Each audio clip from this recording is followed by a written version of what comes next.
case briefs, and so much more. LSData's got what you're looking for.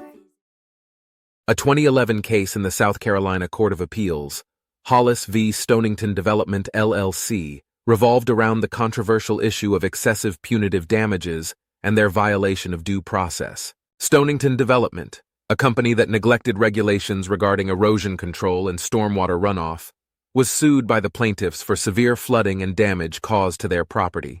In response to the plaintiffs' refusal to allow a sewer line to be installed, Stonington removed trees in a conservation easement and threatened to condemn the land.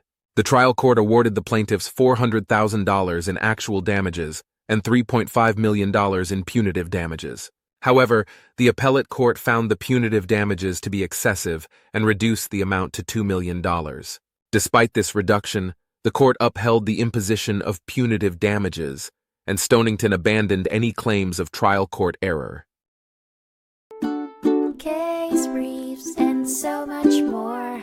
LSData's got what you're looking for. Visit lsd.law, elevate your mind. Leave the stress of class